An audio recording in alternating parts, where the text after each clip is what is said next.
ॐ ब्रह्मानन्दं परम सुखदं केवलं ज्ञानमूर्तिं द्वन्द्वातीतं गगनसदृशं तत्त्वमस्यादिलक्ष्यम् एकं नित्यं विमलमचलं सर्वधी साक्षिभूतं भावातीतं त्रिगुणरहितं सद्गुरुं तं नमामि।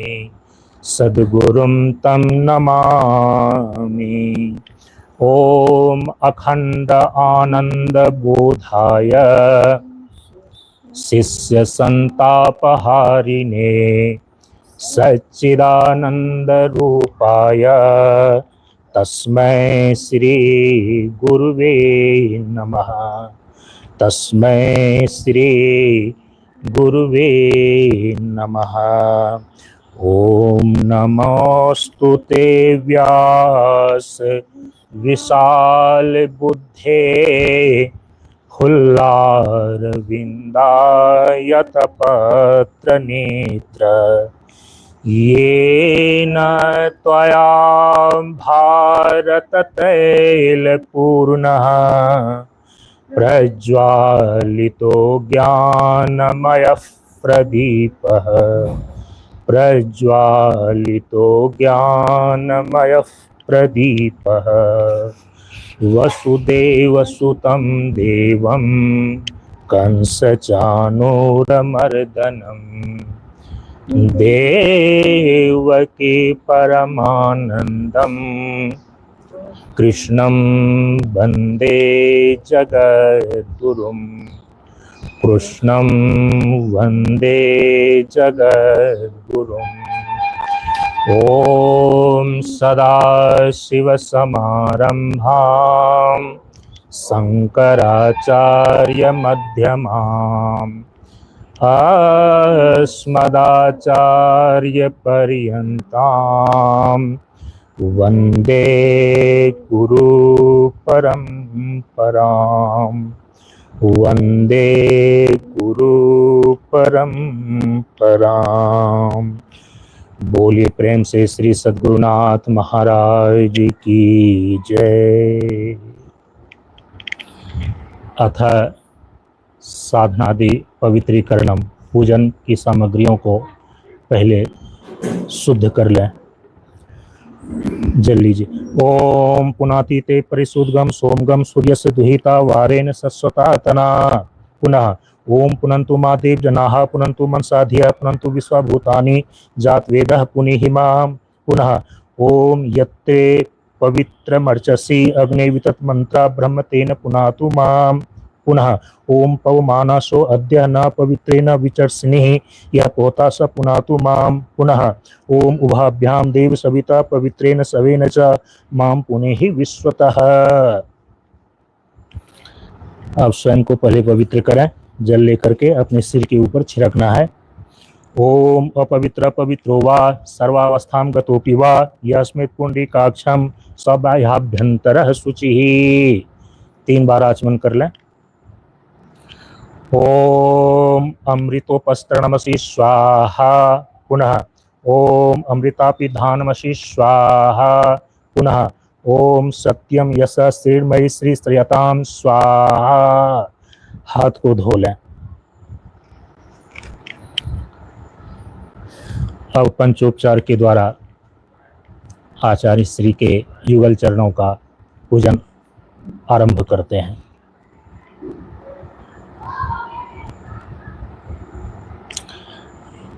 अथा पाद्यम, सबसे पहले जल दीजिए। ओम सहस्रशीर्षा पुरुषः सहस्राक्ष सहस्रपात् स भूमिं विश्वतो वृत्वा अत्यतिष्ठद्दशाङ्गुलम्। ओम एतावानस्य महिमा अतो जायागस्य पुरुषः पादोऽस्य विश्वभूतानि त्रिपादस्यामृतं दिवि। ओम परमादर्श आचार्य श्री चरण कमलेभ्यो नमः। पाद्यम समर्पयामि। अथ गंधम। ओम तम यज्ञं बर्हिषि प्रोक्षन्नः पुरुषं जातमग्रतः तेन देवा अयजन्त साध्या ऋषयश्च ये। ओम परमादर्श आचार्य श्री चरण कमलेभ्यो नमः। गंधम समर्पयामि। अथ पुष्पम। ओम यत्पुरुषं व्यदधुः कतिधा व्यकल्पयन्न मुखं किमस्य आसीत बाहु किमोरुपादावुच्यते। ओम परमादर्श आचार्य श्री चरण कमलेभ्यो नमः। पुष्पं समर्पयामि। पुष्पमाला।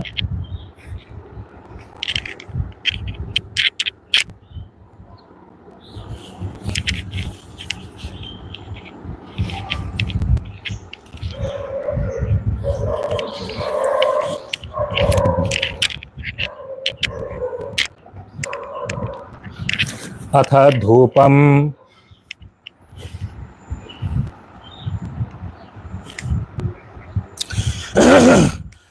ओम ब्राह्मणोऽस्य मुखमासीत् बाहुराजन्यः कृतः उरु तदस्य यद्वैसः पद्भ्यागम शूद्रो अजायत। ओम परमादर्श आचार्य श्री चरण कमलेभ्यो नमः। धूपम आघ्रापयामि। अथ दीपम।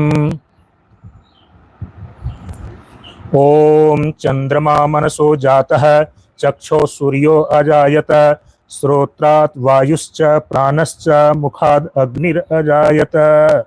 ओम परमादर्श आचार्य श्री चरण कमलेभ्यो नमः। दीपं संदर्शयामि। हाथ धो लें। अथ नैवेद्यम। ओम नाभ्या आसीदंतरिक्षगं शिष्णोद्यो समवर्तत पद्भ्यां भूमिर्दिश श्रोत्रात् तथा लोकागम अकल्पयन्। ओम परमादर्श आचार्य श्री चरण कमलेभ्यो नमः। नैवेद्यम निवेदयामि। जल दीजिए। ओम नैवेद्यांते आचमनीयम जलम समर्पयामि।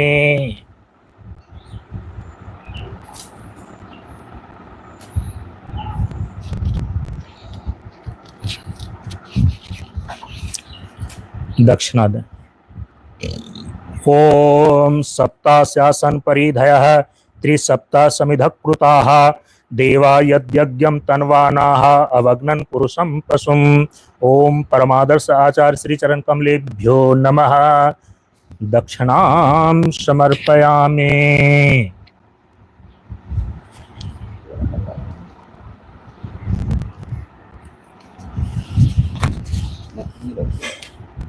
पैर में जी स्पर्श नहीं कर लक्ष्मी जी। जी।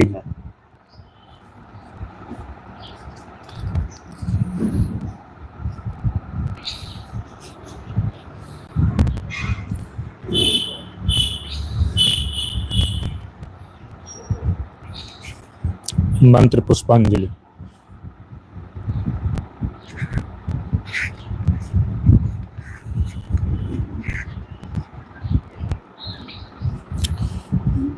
ओम सर्वश्रुति शिरो रत्न विराजित पदाम्बुजः वेदांताम्बुज सूर्यो यः तस्मै श्री गुरुवे नमः।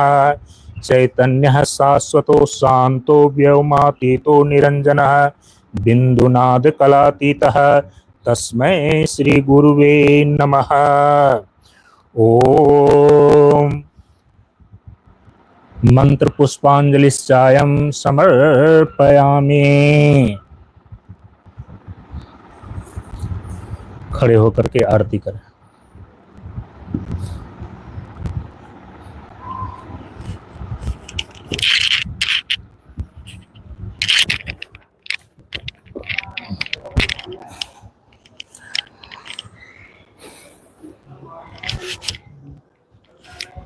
इसको मिलाना।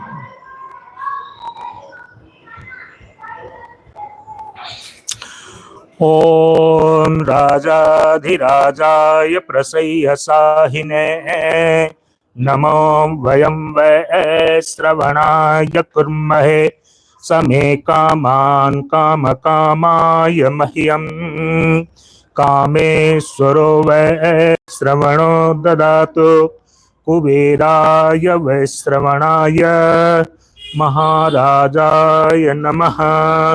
ओम न कर्मणा न प्रजया धनेन त्यागेन एक अमृतत्वमानसो परेण नाकं निहितं गुहायां विभ्राजते तद्यतयो विशन्ति वेदांत विज्ञान सुनिश्चितार्था संन्यास योगा द्यतयः शुद्ध सत्वाः ते ब्रह्मलोकेषु परांत काले परामृतात् परिमुच्यन्ति सर्वे दहरं विपापं परमेश्म भूतं यत्पुण्डरीकं पुरमद्य सग्गस्थं तत्रापि दहरं गगनं विशोकस्तस्मिन् यदन्तस्तदुपासितव्यं यो वेदादो स्वरः प्रोक्तो वेदान्ते च प्रतिष्ठितः तस्य प्रकृतिलीनस्य यः परस्य महेश्वरः न तत्र सूर्यो भाति न चन्द्रतारकं नेमा विद्यतो भान्ति कुतोऽयमग्निः तमेव भान्तमनुभाति सर्वं तस्य भासा सर्वमिदं विभाति। बोलिए प्रेम से श्री सद्गुरुनाथ महाराज की जय।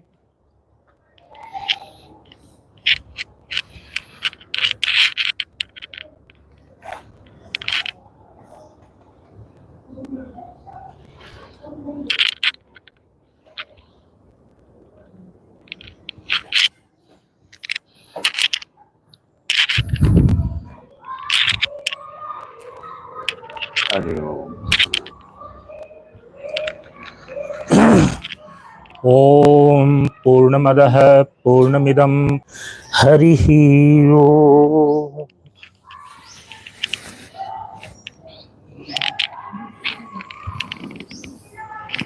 महादेव मंगलमूर्ति।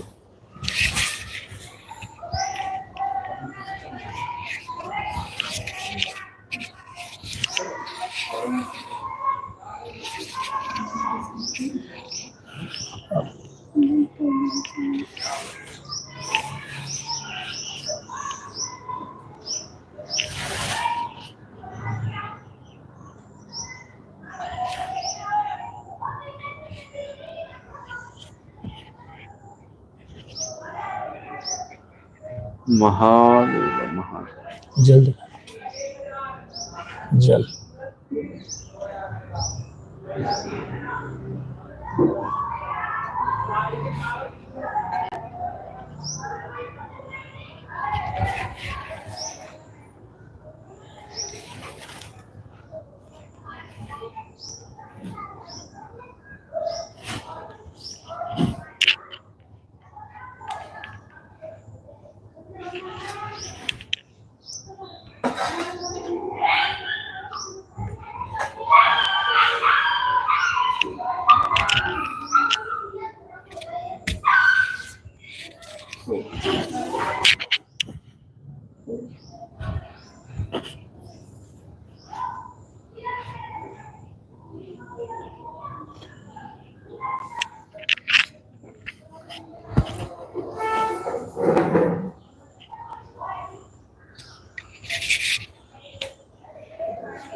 हरि ओम हरि ओम हरि ओम।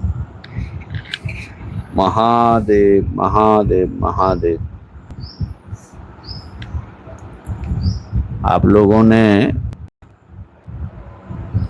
बड़ी श्रद्धा से गुरु पूजन किया।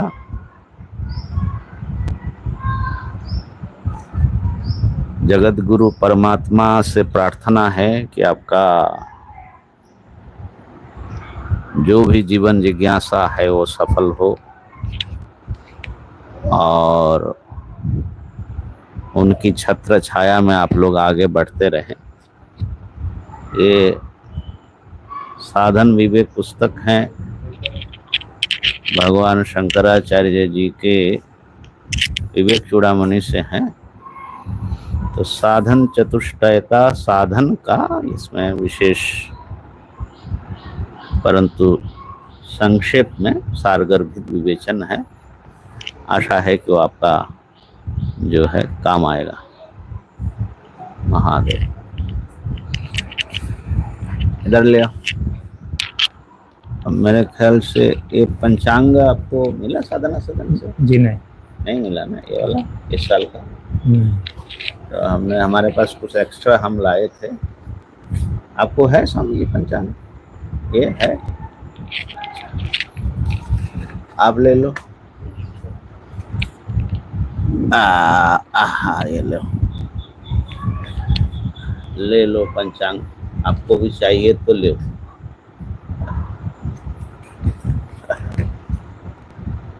ये पुस्तक एक कॉपी। हाँ, अब आज उपसंहार करेंगे। पहले श्री संजय संयमी जी को सुनते हैं, फिर अपनी बात रखते हैं। परम पूज्य परमादर्श आचार्य श्री के युगल चरणों में मेरा सादर प्रणाम। महाराज श्री के सानिध्य में शंका समाधान की जो श्रृंखला प्रारंभ हुई, उसकी आज अंतिम कड़ी के रूप में 13वां भाग में प्रवेश कर रहे हैं। हम सभी लोगों ने महाराज जी के मुखार बिंदु से अपनी शंकाओं का समाधान पाया है।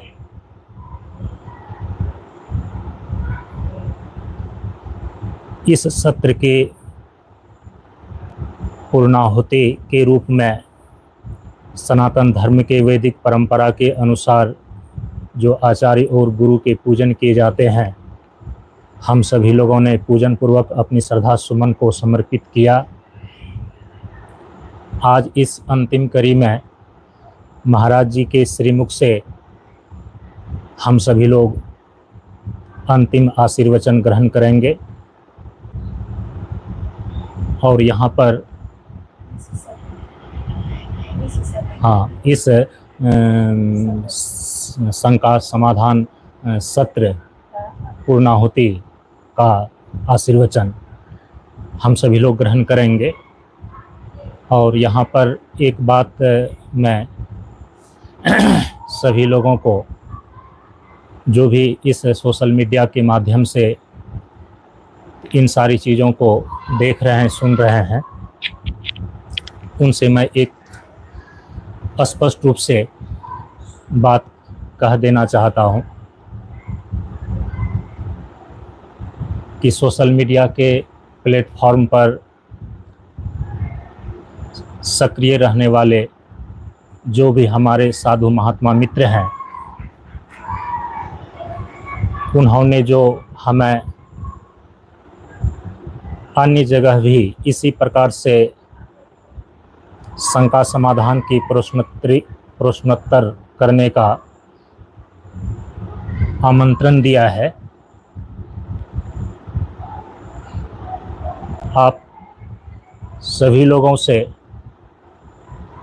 मैं विनम्रता पूर्वक यह कहना चाह रहा हूँ, दुख नहीं मानेंगे, कि महाराज श्री के सानिध्य में जो शंका समाधान श्रृंखला चली,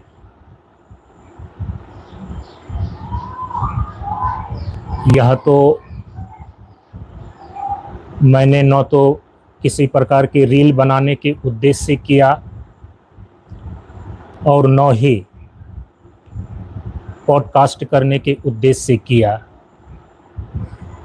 बहुत दिनों से वेदांत के ग्रंथों को लेकर और योग साधना के अभ्यासों को लेकर, योग दर्शन के सैद्धांतिक दार्शनिक पक्ष को लेकर मेरे मन में जो शंकाएं चल रही थीं, केवल उनका समाधान पाने के लिए ही महाराज श्री के सानिध्य में इस प्रकार का सत्र यहाँ पर चला। चूँकि जो जिज्ञासु हैं, वेदांत के छात्र हैं, मैं समझता हूँ कि उनके अंदर भी इस प्रकार से कई प्रकार की गुत्थियाँ और कई प्रकार की शंकाएं अवश्य ही होंगी, तो वे भी समाधान पा सकें और सभी लोग लाभ उठा सकें। क्योंकि आज सोशल मीडिया का ज़माना है, तो इसीलिए इसको सार्वजनिक रूप से प्रसारित किया गया। हाँ, यदि उस प्रकार से हमें किसी प्रकार की जिज्ञासा होती है, शंकाएं होती है, और यदि हमें सुअवसर मिलता है, तो अन्य आचार्य श्री के चरणों में भी मैं अपनी शंकाओं को अवश्य ही समाधान के रूप में इन सारी चीज़ों को रखने का प्रयास करूँगा। केवल रील बनाना और पॉडकास्ट करना ये मेरा उद्देश्य नहीं है, ये मेरा नम्र निवेदन है। और ख़ास करके मेरे से जो जुड़े हुए लोग हैं, जिन्होंने कमेंट में ये पूछा है कि आप वहाँ पर क्या कर रहे हैं, तो मैं आप सभी लोगों को स्पष्ट रूप से ये बता देना चाहता हूँ कि श्रुति माता ने जो आदेश किया है कि आचार्यवान पुरुषो वेद, मैं उसी का पालन कर रहा हूँ। श्रुति माता स्पष्ट रूप से आदेश देती है कि तत् विज्ञानार्थम गुरुम एव अभिगच्छेत समित पाने श्रोत्रिय ब्रह्मनिष्ठम। भगवान का भी वचन श्री गीता जी में है, तत्विधि परिनिपातेन परिप्रश्नेन सेवया उपदेक्षन्ति ते ज्ञानम ज्ञानिनस्तत्वदर्शिनः। मैं श्रुति माता और भगवान के वचनों का ही पालन कर रहा हूँ कि यदि आप अपने अंदर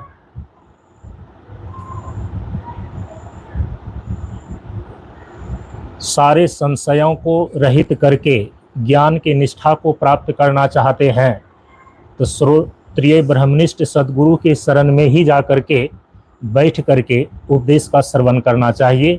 मैं वही श्रवण कर रहा हूँ। परम पूज्य गुरुदेव ने हम सभी लोगों को आदेश दिया है, निर्देश दिया है कि यदि ज्ञान को ग्रहण करना हो तो सामने, नीचे और खाली होकर के बैठ करके ही ग्रहण करना। और मैं समझता हूँ कि उपनिषद के कई अर्थों में उपनिषद का एक यह भी अर्थ है कि जो विद्याएं आचार्य और गुरु के श्री चरण में बैठ करके सुना जाता है, हम उसे उपनिषद कहते हैं। इसीलिए मैं अपने लोगों को ये बताना चाहता हूँ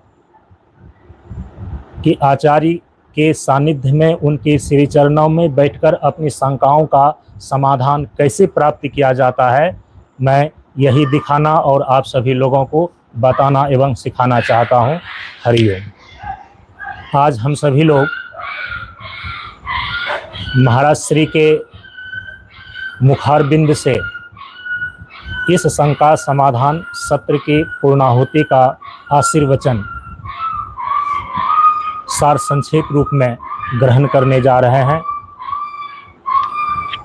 महाराज। हरिओम हरिओम हरिओम। श्रीमान संजय संयमी जी और माँ अर्पण जी और साथ में दूसरे जो बहनें हैं, सबको मेरा खूब खूब आशीर्वाद। मैं आपके परम श्रद्धेय गुरुवर 108 श्री शांतानंद बाबा शांतानंद सरस्वती जी, जो इस समय हिमालय के किसी अज्ञात स्थल पर साधनारत हैं, उनके प्रति भी अपनी खूब श्रद्धा निवेदन करता हूँ। और कब से ये अज्ञातवास में चले गए? 2001 ईस्वी से। 2001 से जी।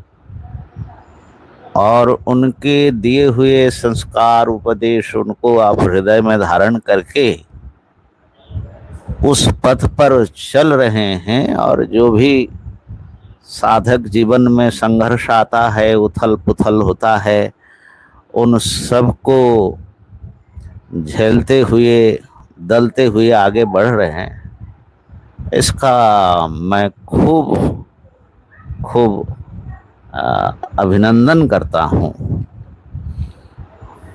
और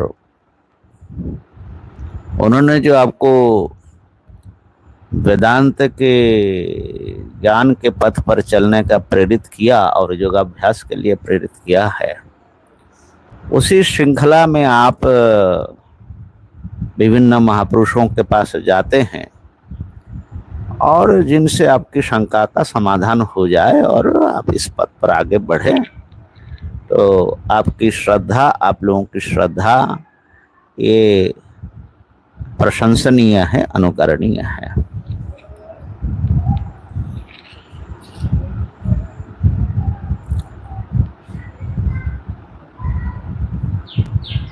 हम लोग वेदांत के प्रमाण मीमांसा की चर्चा कर रहे थे। तत्व मीमांसा की चर्चा हुई है और इस संदर्भ में मुख्य रूप से ईश्वर के स्वरूप को लेकर योग दर्शन और वेदांत दर्शन की स्थिति स्पष्ट करने की कोशिश किया। इस प्रकार से ईश्वर स्वरूप को लेकर तुलनात्मक अध्ययन या शंका समाधान कम ही होता है। हम अपने स्वाध्याय में जगह स्थान स्थान पर ये करते हैं, लेकिन केवल उसी को लेकर एक तुलनात्मक विचार की दृष्टि से चर्चा मुझे नहीं लगता है, अभी या स्मरण नहीं है मैंने कभी और किया है। तो ये एक अभिनव चीज थी।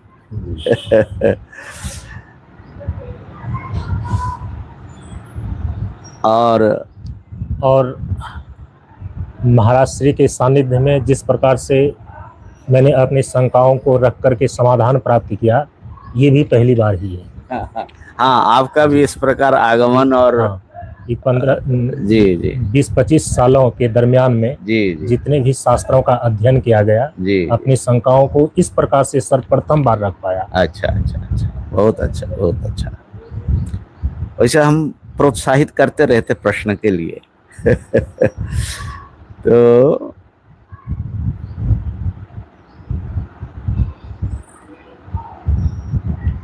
जो भी इस श्रृंखला को सुनेंगे,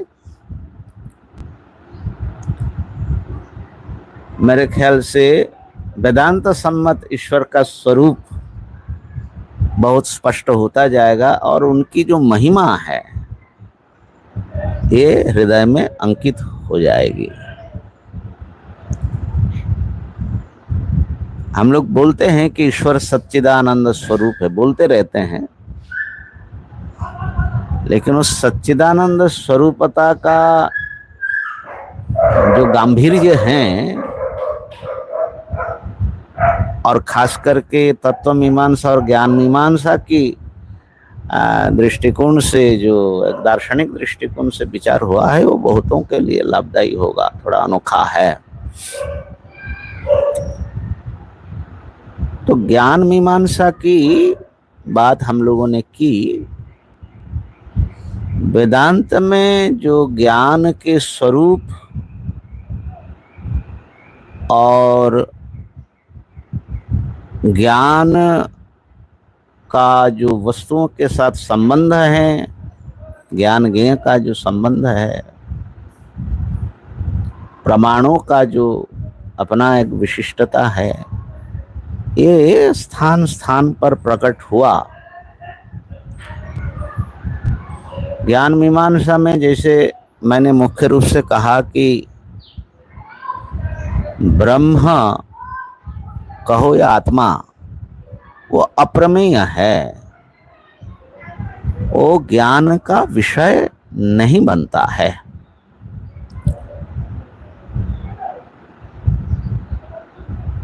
फिर भी ब्रह्म ज्ञान प्राप्ति के लिए प्रयास किया जाता है। ये एक बड़ी आश्चर्य की बात है और थोड़ा विरोधाभासी बात लग सकती है, लेकिन भाष्यकार आदियों ने बड़ा स्पष्ट कहा कि ब्रह्म के विषय में श्रवण मनन आदि के द्वारा, निधिध्यासन के द्वारा जो साक्षात्कारात्मक वृत्ति बनती है, वो ब्रह्म का प्रकाशक नहीं होता, क्योंकि ब्रह्म स्वयं प्रकाश है, परंतु ब्रह्म के विषय में जो भ्रांति हमारे में है, अपरोक्ष भ्रांति है, माने प्रत्यक्ष भ्रांति, अर्थात मैं ब्रह्म नहीं हूं, उसके निवर्तन के लिए वो आवश्यक है। ब्रह्म तो सब प्रकाश है, वो प्रमाणातीत है। दूसरी बात है कि उसकी स्वप्रकाशता का जो स्वरूप है, जो यत् साक्षात अपरोक्षात ब्रह्म, उस पर कल हम लोगों ने विचार किया। इसमें साक्षात अपरोक्षता है, बिना किसी व्यवधान की अपरोक्षता है।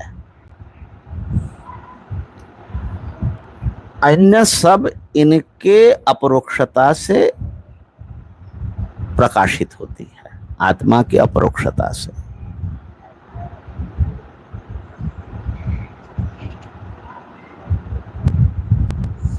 जो सुख दुखादि अंतःकरण की वृत्ति है या ज्ञानात्मक वृत्तियां हैं, वृत्तियों में अज्ञान का आवरण स्वीकार नहीं किया गया, इसलिए वृत्ति उत्पन्न होते ही वो ज्ञात ही उत्पन्न होती है। माने ज्ञान को जानने के लिए फिर किसी ज्ञान की आवश्यकता, ज्ञानात्मक वृत्ति की आवश्यकता या प्रमाण व्यापार की आवश्यकता नहीं होती है। ये बात सांख्य और योग में भी स्वीकृत है। योग सूत्र में आता है सदा ज्ञाताश्चित्त वृत्तयः, चतुर्थ पाद में, तत्प्रभोः पुरुषस्य अपरिणामित्वात्। वस्तु ज्ञात अथवा अज्ञात हो सकता है।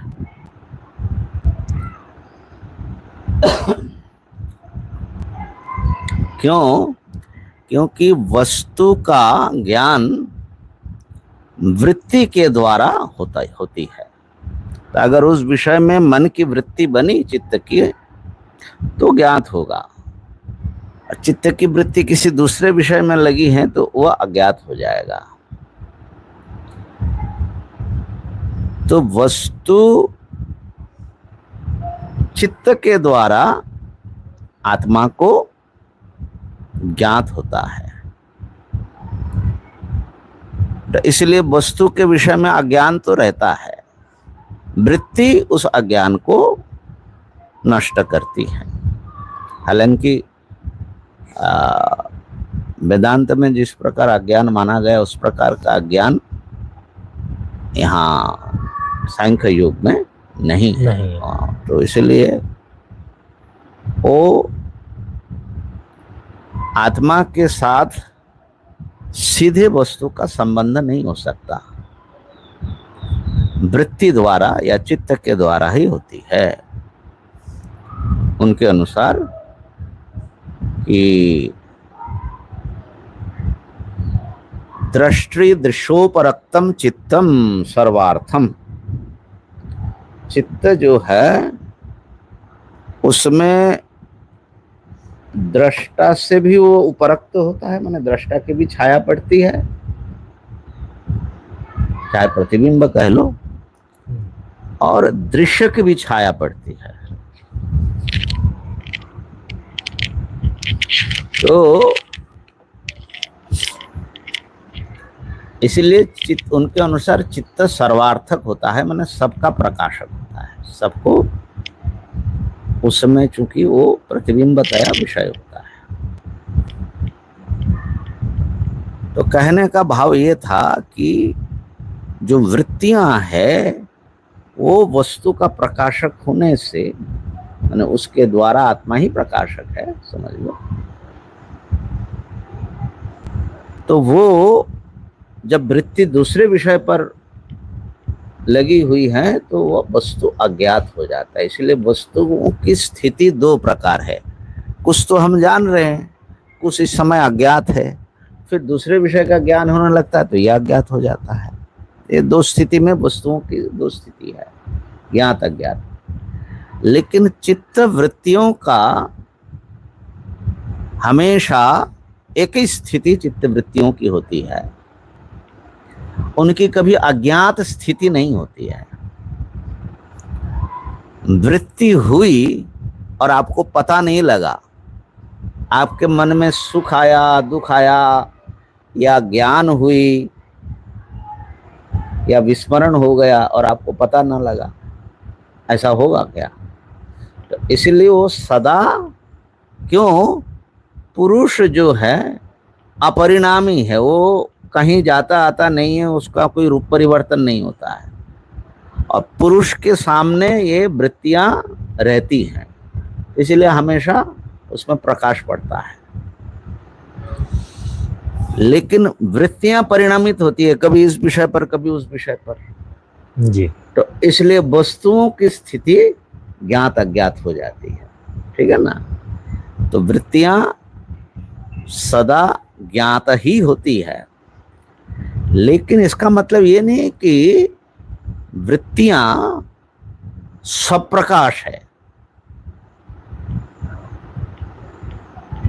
न तत् स्वाभासम, ये योग सूत्र में ही आया और बिल्कुल वेदांतियों को भी मान्य है।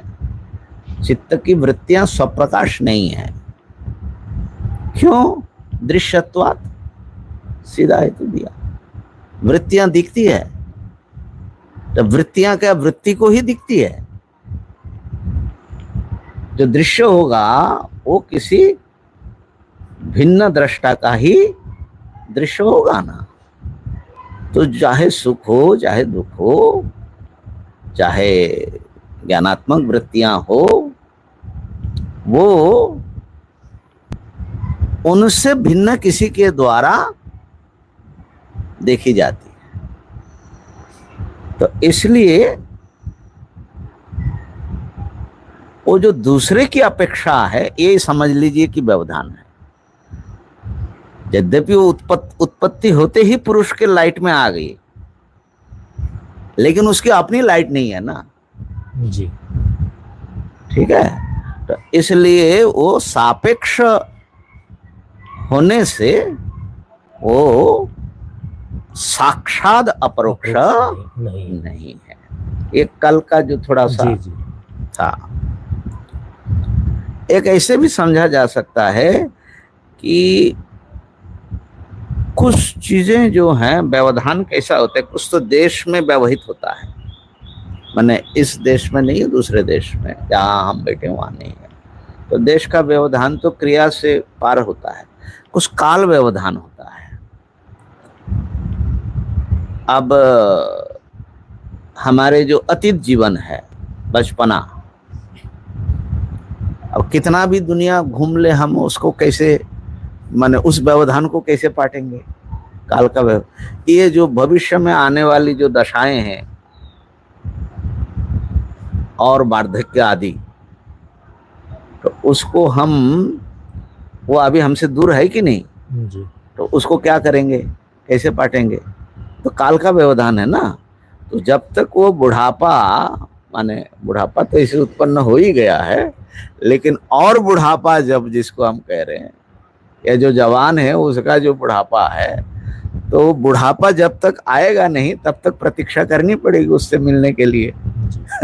तो ये जो है वो काल का व्यवधान उसमें है। जो सुख दुख आने वाली है वो आएगी तब दिखाई पड़ेगी ना, अभी तो नहीं दिखेगी। लेकिन आत्म प्रकाश में, आत्म साक्षात्कार में न देश का न काल का किसी प्रकार का कोई व्यवधान नहीं होती है। देश काल वस्तु सबसे, तो ये जो है एक बड़ी विशिष्ट बात है। और ये मेरे ख्याल से इतने अंश में हम योग दर्शन से समानता रखते हैं।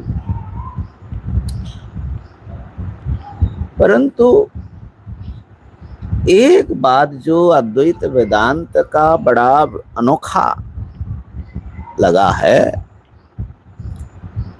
जिसको शायद ही किसी दार्शनिकों का या ज्ञान मीमांसकों का ध्यान गया है, अद्वैत वेदांत ये विचार करता है कि हमारे जितने प्रकार के अनुभव है, जिसमें प्रत्यक्ष, अनुमिति, उपमिति, शब्द आदि जो विभिन्न प्रमाणों से अलग अलग प्रकार के अनुभव हमको होता है, अन्य सभी अनुभूतियां परोक्ष कहलाती हैं और प्रत्यक्ष प्रमाण से जो अनुभव होता है उसको प्रत्यक्ष कहलाता है। प्रत्यक्ष यानी प्रत्यक्ष माने डायरेक्ट नॉलेज। जैसे इस वस्तु को आप प्रत्यक्ष अपने इंद्रियों से देख करके, छू करके आप जान सकते हैं, ये प्रत्यक्ष हुआ। या किसी से सुन करके जब आपका उसका अनुभव होता है तो अनुभव परोक्ष होगा। शब्द से परोक्षानुभूति होती है। गंगा जी के बारे में जिसने नहीं देखा उसको बताया जाएगा तो उसको परोक्ष अनुभव होगा। अनुमान से भी परोक्ष अनुभव ही होता है। आपने देखा पर्वत में खूब धुआं उठ रहा है तो आपने अनुमान किया कि पर्वतो वह्निमान, आग लगी है।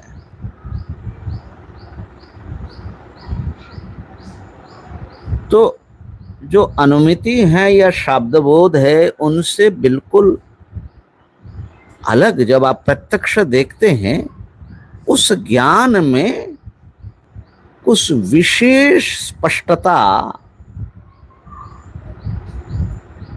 उस ज्ञान में एक अतिशय है। इसीलिए हम लोग किसी चीज को बड़े प्रत्यक्ष अनुभव करना चाहते। खाली सुनने से, अब जैसे ईश्वर के बारे में सुना, युक्तियों से अनुमान भी किया, लेकिन उससे काम बनी नहीं। मैंने जब तक अर्जुन कहता है कि आपने जो कुछ बताया सब मैं सत्य मानता हूं, 11वें अध्याय में, सर्वमेतद्रितं मन्ये यन्माम वदसि केशव, ये सब सत्य हैं, लेकिन मैं देखना चाहता हूं।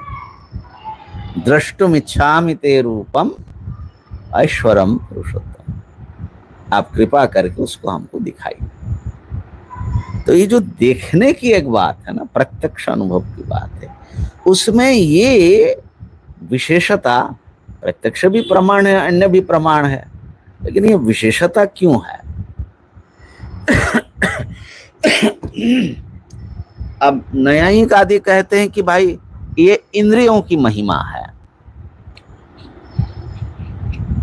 ठीक है, लेकिन इंद्रियों की महिमा क्या है? इंद्रियों से, आंख से आपने देखा,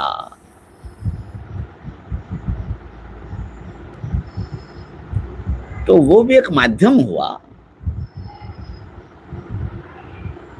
लेकिन प्रत्यक्ष अनुभूति में खाली इंद्रिय जन्यता से वो महिमा समझ में नहीं आती।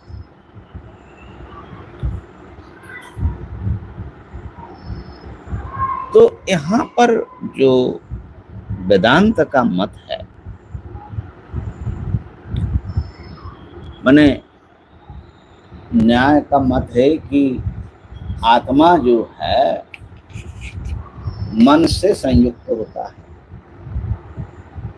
मन इंद्रिय से संयुक्त होता है, इंद्रिय विषय से संयुक्त होता है, तब ये वस्तु दिखता है। बात तो सही है, किसी वस्तु को प्रत्यक्ष भी देखे तो उसमें भी बहुत सारे मीडियम, अगर विज्ञान की दृष्टि से भी सोचो तो इसके इमेज बनेगा आपकी रेटिना में, वहाँ से आपके ऑप्टिकल नर्व जो है वो एक्साइटेड होगा, वहाँ से वो ब्रेन के किसी खास हिस्से में जाएगा, वहाँ कुछ होता है, उसको पूरी तरह अभी डिकोड नहीं कर पाए, लगे हैं कि फिर हमको देखने की अनुभूति हो रही है।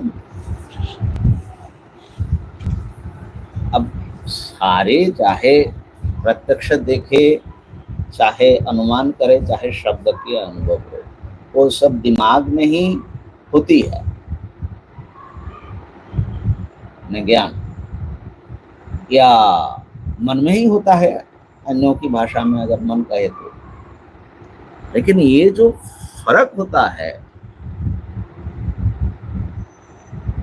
ये फर्क क्यों? तो वेदांत शास्त्र का तर्क जो है बड़ा गंभीर है। वेदांत कहता है कि प्रत्यक्ष जो अनुभूति है वहाँ पर एक अद्भुत बात घटित होता है। आत्मा माने ज्ञाता और वो जो वस्तु है, ये दोनों में एक ऐक्य की स्थापना हो जाती है, एक अभेद की स्थिति होती है। ज्ञाता और ज्ञेय में व्यवधान नहीं रहता है। दूसरे शब्द में यूं समझ लो कि ज्ञेय जो वस्तु है वो आपके माने ज्ञाता के अपने स्वरूप के भीतर आ जाता है। कैसे होता है ये बात? तो वेदांत की प्रक्रिया अगर कुछ आपने सुना होगा, आप वेदांत परिभाषा पढ़ लिए हैं? जी थोड़ा थोड़ा पढ़ा है ना? किन्हीं आचार्य के मुख श्री से नहीं सुना तो सबसे कठिन उसका और जो उसके महत्वपूर्ण है वो प्रत्यक्ष परिच्छेद ही है। और जिसकी बात हम कह रहे हैं वो विषयावच्छिन्न चैतन्य और प्रमात्र चैतन्य का अभेद होता है। जी शब्दावली उनकी है। तो आत्मा तो सर्वव्यापक है और वेदांत के अनुसार सबका एक ही है, एक ही आत्मा है। हम अनेक आत्मवादी तो है नहीं परमार्थता, फिर भी हम अलग आप अलग ये सब कैसे हो रहे हैं व्यवहार में? तो वो सबके अंतःकरण अलग अलग है और अंतःकरण से विशिष्ट होकर जैसे घटावच्छिन्न आकाश बोलते हैं, एक ही आकाश लेकिन हर घड़े में आकाश अलग अलग दिखता है, ऐसे ही समझ लो प्रत्येक के अंतःकरण से कटे हुए जैसे जो भाग है आत्मा का उसको बोलते हैं अंतःकरण अवच्छिन्न आत्मा या चैतन्य। तो अंतःकरण अवच्छिन्न चैतन्य को प्रमाता भी बोलते हैं, प्रमाता चैतन्य, प्रमात्री चैतन्य, ठीक है ना? प्रमाता चैतन्य भी कह लो। तो ये अलग अलग होता है, अंतःकरण भेद के कारण वो अलग सा होते हैं। तो जो सर्वव्यापी आत्मा है माने ब्रह्म स्वरूप जो आत्मा है, उनको सभी पदार्थों का युगपत भान रहता है क्योंकि उनके साथ उसका व्यवधान नहीं है। लेकिन ये जो कट गया है ना हमारा आत्मा, अब जो मैं के रूप में आ गया, तो वो दूसरे जो माने पदार्थ हैं उनसे एक प्रकार कट जाते हैं, अलग हो जाते हैं। इसलिए दूसरे वस्तुओं का ज्ञान होने के लिए उनको उसके साथ संबंध बनाना कहो या उसके साथ एक होना कहो, ऐसा कुछ करना पड़ता है, ठीक है?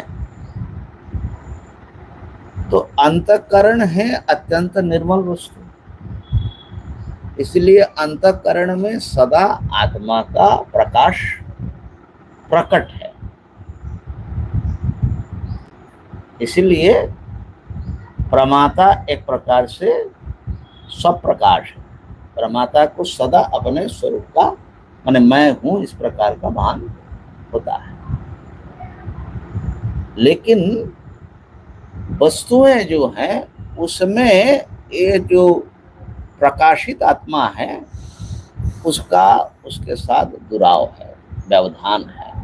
वस्तुएं आवृत है उस प्रमाता के लिए, ठीक है। तो जब किसी वस्तु को हम देखते हैं तो क्या होती है देखने की प्रक्रिया? तो ये जो अंतःकरणावच्छिन्न आत्मा है तो अंतःकरण जो इंद्रिय द्वार से वृत्ति के रूप में निकलती है, निकल करके वो जो है वस्तु को घेरती है वृत्ति। जैसे टॉर्च की रोशनी समझ लो जिस पर पड़ा उसको घेर लिया ना, ऐसा वो घेर लेती है। और घेरने से वहां पर पहले से ही चैतन्य विद्यमान है, विषयावच्छिन्न चैतन्य, विषय से कटा हुआ चैतन्य।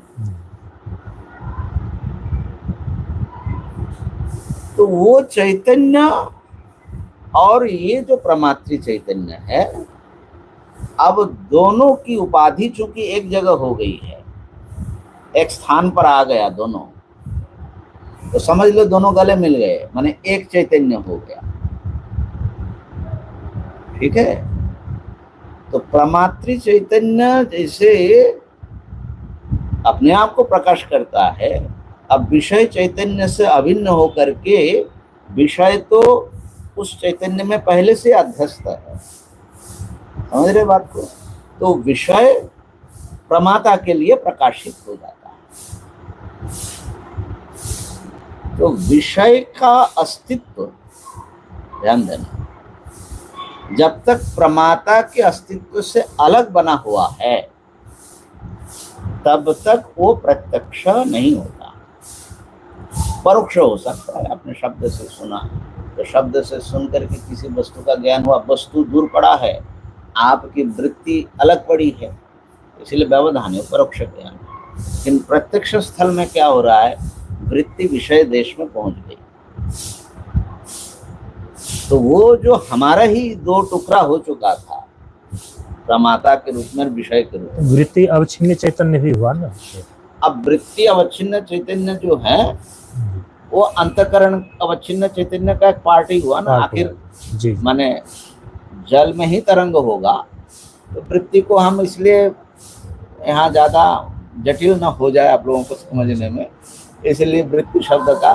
लेकिन वृत्ति द्वारा अंतःकरण पहुंचा ना वृत्ति के रूप में, तो अंतःकरण अवच्छिन्न चैतन्य वहां पहुंच गया, तो उसी को प्रमाण अवच्छिन्न भी बोलेंगे क्या? प्रमाण चैतन्य अगर वृत्ति को अलग लोगे जी, है ना। तो लेकिन प्रमाण चैतन्य प्रमात्री चैतन्य से सर्वथा अलग नहीं हो सकता जी, क्यों? उस प्रमाता का एक हिस्सा पार्ट है रोशनी। जैसे दिया जल रही है, दिए से किरण निकली उसकी प्रभा, ऐसे समझ। तो मुख्य बात जो समझना है कि वस्तु का प्रमाता की सत्ता से अलग सत्ता न होना नहीं रहा प्रत्यक्ष दशा। तो ये जो वस्तु और प्रमाता का एक गहरा ऐक्य स्थापित होना, उसके कारण जो है वो वस्तु हमें प्रत्यक्ष है, ये हमको प्रमात्री चेतन अवच्छिन्न चैतन्य और विषया अवच्छिन्न चैतन्य का एक हो जाना, हाँ, ये प्रत्यक्ष है। ये प्रत्यक्ष की प्रयोजक समझ लो, माने प्रत्यक्षता यही है, यही प्रत्यक्षता है। हाँ, प्रत्यक्षता है। वेदांत परिभाषा दोनों में अभेद की अभिव्यक्ति बोलते हैं वो लोग। वृत्ति के द्वारा दोनों में जो असल में तो स्वरूप में अभेद ही था, उपाधि ने अलग किया। जी जी। तो वो दोनों को जो अलगाव है आरोपित, वृत्ति के द्वारा वो अलगाव मिट जाता है। तो अभेद माने उस विषय देश में भी जो चैतन्य है वो भी प्रकट हो गया, और हमारे यहाँ जो अंतःकरण अवच्छिन्न चैतन्य वो तो प्रकट था ही। तो प्रमाता माने अंतःकरण और ज्ञान माने वृत्ति और विषय, ये तीनों को लेकर के एक चैतन्य प्रकट हो गया, जो तीनों को प्रकाश कर दिया। तो इसीलिए अहम इदम पश्यामि, मैं देख रहा हूं ये भी मुझे पता है, इसको देख रहा हूं ये भी पता है, और देख रहा हूं ये भी, ये जो त्रिपुटी का एक साथ में प्रत्यक्ष हो रहा है, ठीक है ना। तो ये प्रत्यक्ष दशा में ही हो सकती है। क्यों? क्योंकि वो एक उतने में एक चैतन्य, अखंड चैतन्य की अभिव्यक्ति हो गई।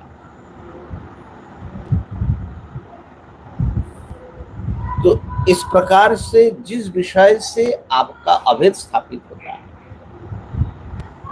वो आपका प्रत्यक्ष में आता है, जो आपसे दूर रह जाता है वो परोक्ष है। तो मैं समझता हूँ कि ये बड़ी गहन बात है, अनुभव में भी आप उसको प्रयोग कर सकते हो समझने के लिए बहुत। तो और एक गहरा जो ऐक्य है विषय और शरीरावच्छिन्न सत्ता में, वो चैतन्य का जो अभेद है वो इसमें प्रकट है। और जिस समय फिर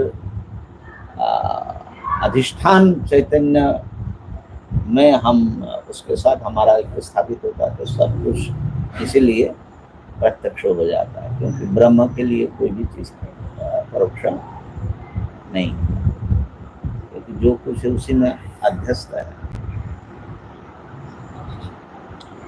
तो मुख्य ज्ञान तो चैतन्य का नाम है, ज्ञानम तो चैतन्य में, चैतन्य ही असली ज्ञान है। वृत्ति भी अपने आप में तो अंतःकरण जड़ होने से वृत्ति भी वो जड़ ही होगा, वो वस्तु का प्रकाशक कैसे बनेगा जब तक उस वृत्ति में चैतन्य प्रकट नहीं होगा। तो प्रकट चैतन्य के कारण ही वृत्ति भी प्रकट कर पाती है वस्तु, ठीक है ना। तो अंततः जो अनावृत चैतन्य है, आवरण मुक्त जो चैतन्य है, उसी का नाम ज्ञान है। तो विषय का प्रकाश कैसे है?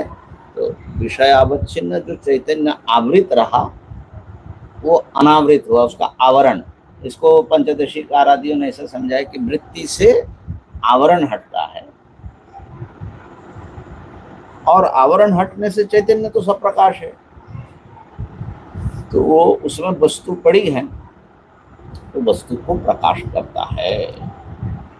यूँ समझ लो कि किसी वस्तु पर एक पर्दा रखा है,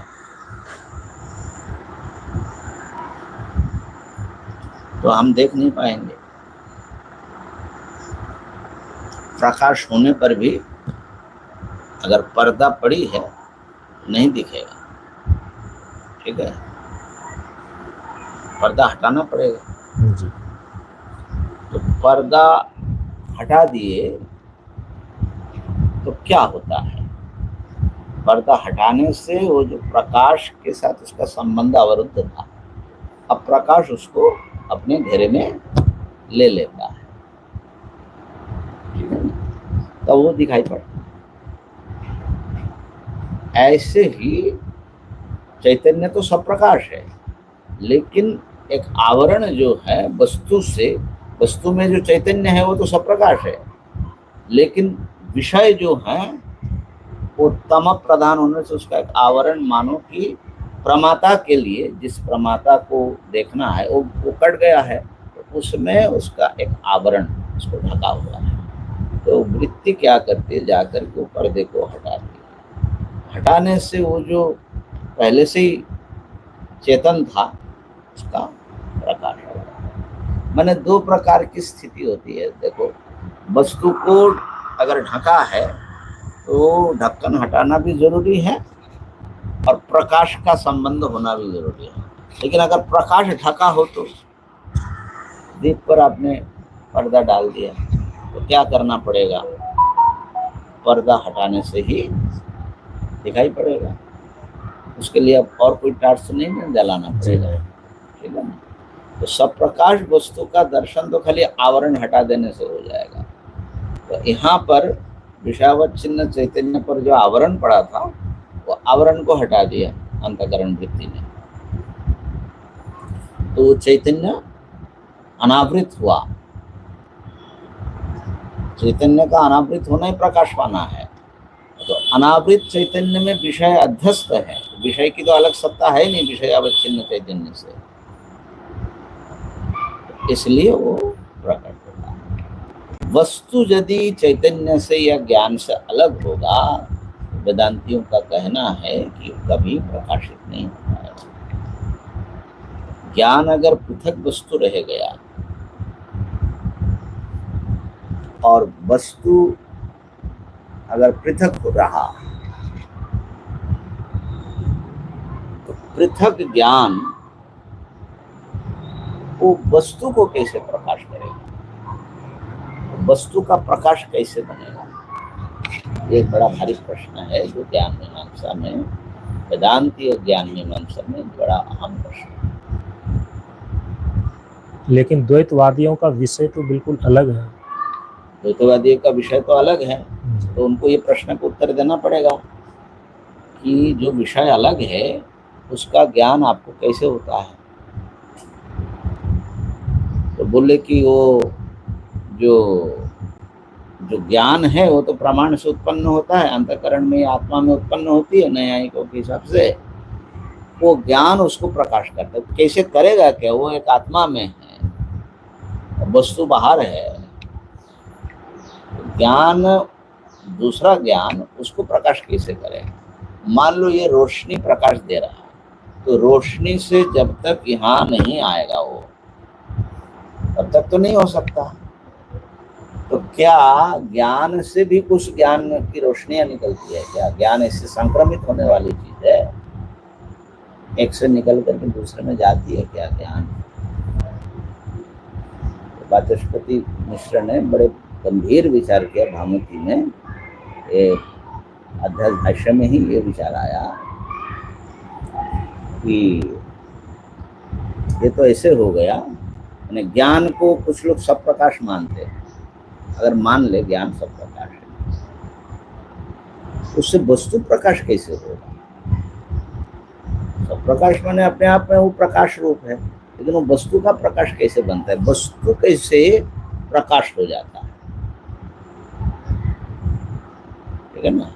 इसको भामतीकार ने, इसके बाद के सारे लोगों ने, चित्सुखाचार्य, खंडनकार, अद्वैत सिद्धिकार, सब ने इस पर विचार किया है। तो एक चीज है कि उन्होंने भामतीकार ने एक दृष्टांत दिया कि पुत्र पंडित है, मान लो पंडित हुआ माने उसमें ज्ञान है, पांडित्य है। तो जो पिता है, क्योंकि उसका बेटा है, उस संबंध से क्या पिता भी पंडित हो जाएगा? पुत्रो पंडित कि पिता भी पंडित है, ऐसा होता है क्या? पुत्र का पांडित्य पुत्र में ही रहता है, उससे पिता पंडित नहीं हो जाते जब तक पिता में पांडित्य ना आए। ऐसे ही ज्ञान स्वप्रकाश है, अच्छी बात है, ज्ञान में प्रकाश है, लेकिन ज्ञान से वस्तु का जब संबंध हुआ तो संबंध से वस्तु प्रकाशित कैसे हो जाएगा? तो ज्ञान में प्रकाश है ना, तो वस्तु का प्रकाश तो नहीं बन सकता। हाँ, वस्तु का प्रकाश तब बन सकता है अगर वस्तु ज्ञान में अध्यस्त हो। अध्यस्त की अलग सत्ता नहीं होती है, अधिष्ठान के ज्ञान से ही अध्यस्त का ज्ञान होता है। अधिष्ठान का जो सामान्य देखते हो, मैंने रस्सी को आपने सर्प देखा, वो जो सर्प दिख रहा है, वो जो रस्सी जितना दिख रहा है उसके कारण दिख रहा है। अगर रस्सी में अंधेरा छा जाएगा तो सांप नहीं दिखेगा आपको। तो अधिष्ठान की सत्ता और स्फूर्ति ही अध्यस्त की सत्ता स्फूर्ति होती है। इसलिए अगर वस्तु ज्ञान से माने चैतन्य से भिन्न सत्ता हो तो दुनिया में कोई ऐसी ताकत नहीं कि वस्तु का ज्ञान करा। वस्तु दिखता इसीलिए है कि वो चैतन्य में अध्यस्त है। ये जो है ज्ञान मीमांसा की बड़ी विशिष्ट बात है, लेकिन है थोड़ी इसमें बिना अद्वैत का तो फिर ज्ञान मीमांसा पूरी ही नहीं हो रही, नहीं होगी, यही तो कहना है। इसी बात से तो बौद्धों ने जो विज्ञानवाद माना कि ज्ञेय वस्तु अलग से है ही नहीं, खाली उसका विज्ञान मात्र है। जैसे स्वप्न में वस्तुएं नहीं होती है, उसके ज्ञान होता है, हम लोग वस्तु समझते हैं। इसी प्रकार से सारा दुनिया को ही उन लोगों ने विज्ञान से बाहर नहीं माना, विज्ञान रूप माना है। लेकिन उनका विज्ञान खंड खंड विज्ञान है, क्षणिक विज्ञान है, हम लोगों का अखंड विज्ञान। और विज्ञान, उनका जो विज्ञान है वो भी हमारे लिए विज्ञेय है, समझ रहे ना। तो इसलिए अंततः एक अधिष्ठान चैतन्य में ही ये सब कुछ भास रहा है। यहाँ तक आना पड़ेगा, नहीं तो ज्ञान मीमांसा पूरी नहीं होगी। इन्हीं शब्दों के साथ क्योंकि अंतिम हो रहा है आज, 15 अगस्त है जी, देश के सारे लोग आज़ादी का पर्व मना रहे हैं। तो उसमें हमारे परम पूज्य गुरुदेव ने इस 15 अगस्त की तिथि को वर्षा साधना के रूप में सुनिश्चित किया है। हम सभी लोग उसको अपने तरीके से करते हैं।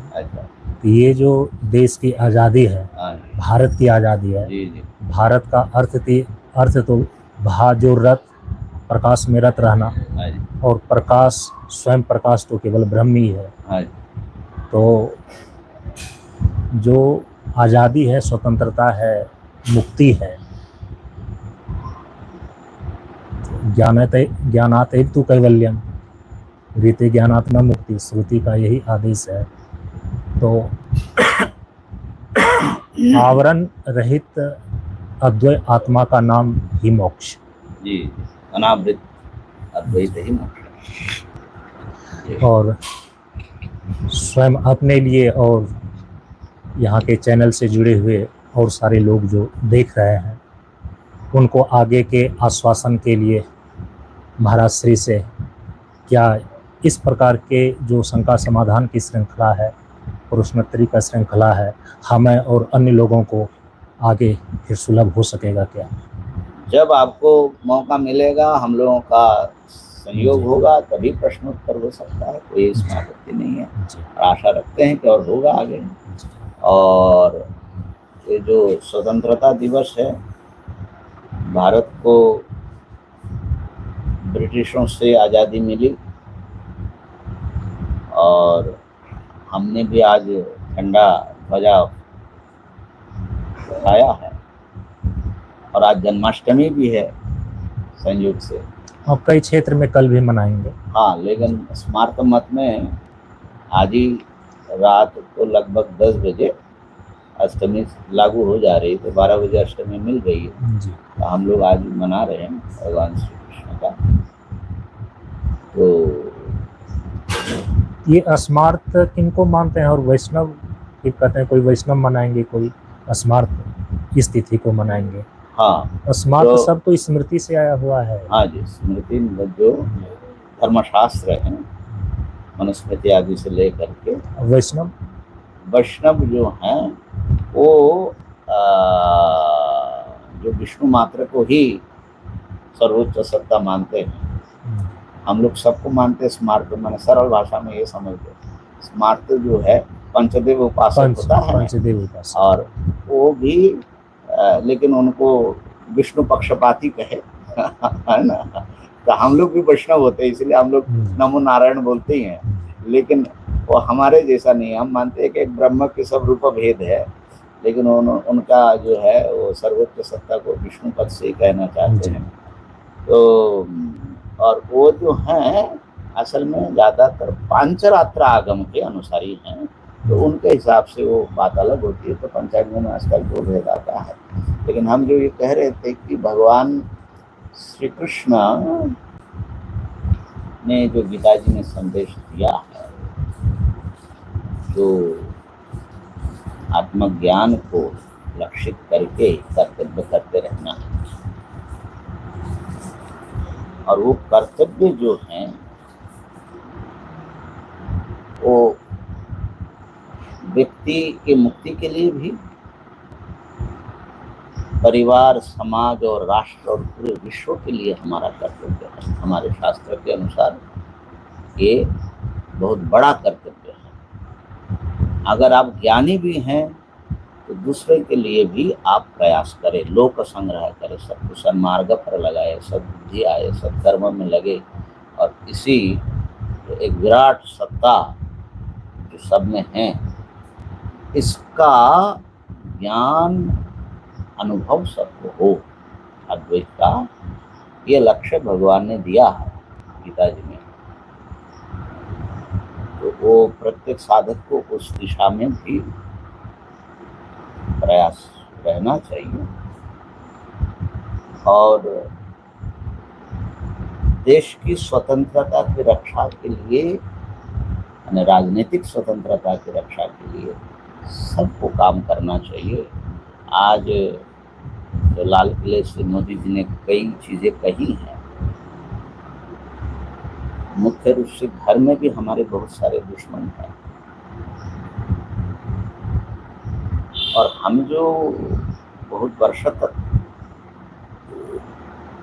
राजनीतिक रूप से परतंत्र रहे, उसका एक बड़ा कारण यह है कि हम जो समाज और राष्ट्र के लिए कर्तव्य हमें करना चाहिए था उससे हम विमुख हो गए थे। और उससे भी एक बड़ा कारण मुझे ये लगता है कि जो हमें शत्रु मानते हैं और हमें नष्ट करने के मकसद से भारतीय संस्कृति को, भारतीय धर्म को, हिंदू धर्म को, जो इस भारत का प्राण है, उसको नष्ट करने के लिए सुनियोजित तरीके से काम कर रहे देश के भीतर बाहर, उसके बारे में हमारे भोले हिंदू बिल्कुल बेखबर भी रहे। अभी उत्तर प्रदेश में प्रकाश आया, छांगुर करके कोई जगह थी, वहाँ छांगुर बाबा बोल रहे कोई मौलवी हैं, सैकड़ों की तादाद में धर्मांतरण किया है, दलितों को खास करके, लड़कियों को, लाभ जिहाद के माध्यम से। तो इन सब चीज़ों में जो बेखबर होना और हिंदुओं को बटे रहना जात पात में, ये हमारे स्वतंत्रता के लिए बहुत बड़ा जो है खतरा है। तो हम सबको अपने अपने स्तर से, चाहे साधु संत हो चाहे गृहस्थ हो, इस विषय में सजग होना चाहिए और डटकर मुकाबला करना चाहिए। ऐसे भगवान की कृपा से और लोगों की जागरूकता से ऐसा लग रहा है कि आने वाले समय हम लोगों के लिए और अच्छा होगा। और हिंदुओं के लिए अगर अच्छा होगा तो भारतवर्ष सशक्त होगा, पूरे विश्व के लिए अच्छा होगा, क्योंकि किसी को गुलाम बनाना या दुखी करना ये हमारे स्वभाव में नहीं। सर्वे भवन्तु सुखिनः, सर्वे सन्तु निरामया, सर्वे भद्राणि पश्यन्तु माँ कश्चित् दुःखभाग् भवेत्। तो इन्हीं शब्दों के साथ आज का ये पूर्ण होता है। ओम पूर्णमदः पूर्णमिदं पूर्णात् पूर्णमुदच्यते पूर्णस्य पूर्णमादाय पूर्णमेवावशिष्यते। ओम शांति शांति शांति। ओम ब्रह्मार्पणमस्तु।